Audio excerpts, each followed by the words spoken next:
बीड जिल्ह्यातील भगवान भक्तिगडावरती आज पंकजा मुंडे यांचा दसरा मेळावा जी आहे ती पार पडतोय। आपण जर पाहिलं तर या ठिकाणी या दसरा मेळाव्याची पूर्णपणे तयारी जी आहे ती सुरू आहे आणि स्वर्गीय मुंडे साहेबांचे जी कार्यकर्ते आहेत ती जमा व्हायला या ठिकाणी सुरुवात झालेली आहे। या ठिकाणी पंकजा मुंडे थोड्या वेळातच हेलिकॉप्टरने या ठिकाणी येणार आहेत। 11च्या दरम्यान या ठिकाणी पंकजा मुंडे देखील रवाना होणार आहेत। दुसरी महत्त्वाची गोष्ट म्हणजे आज या ठिकाणी धनंजय मुंडे देखील असणार आहेत।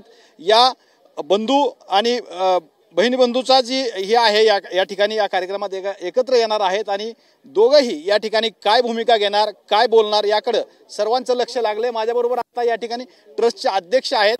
कशा पद्धतीने तयारी केली आहे, काय तयारी आहे तुमची दसरा मेळाव्याची? दसरा मेळाव्याची तयारी पाहताल तर गेल्या 1 महिन्यापासून या ठिकाणी दसरा मेळाव्याची तयारी चालू आहे। हे पारंपरिक दसरा मेळावा असल्यामुळे 10 वर्षापासून सावरगाव या तयारीमध्येच असतो।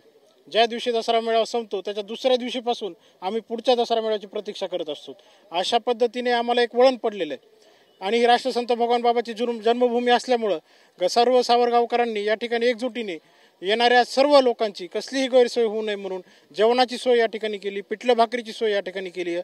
2 लाख बिस्लरी बॉटल या ठिकाणी आलेल्या आहेत। वेगवेगळ्या ताईंनी आवाहन केल्यापासून या ठिकाणी किराणा किट आलेले आहेत ज्या पूरग्रस्तांना मदत करायची आहे। आणि आपण पाहू शकता हा दसरा मेळावा मैदान परिसर आत्ताच पूर्ण भरण्यात आलेला आहे। काल रात्रीपासून लोक या ठिकाणी येत आहेत।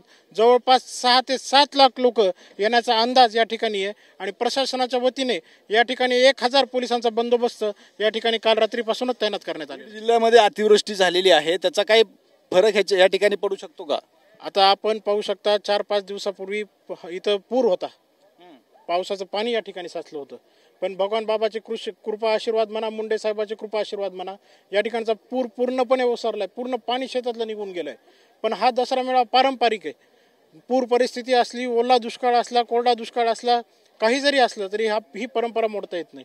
ही परंपरा कायम चालू ठेवावी लागते, ही भक्ताची मागणी आहे। एकंदरीतच थोड्या वेळामध्ये पंकजा मुंडे जी आहेत ती या ठिकाणी दाखल होणार आहेत आणि भगवान बाबाच्या मंदिरामध्ये जाऊन पूजा करून या दसरा मेळाव्याला जी आहे ती सुरुवात करणार आहेत। कॅमेरामॅन विकी सह मी श्रीराम क्षीरसागर, TV9 मराठी, बीड, भगवान भक्तिगड।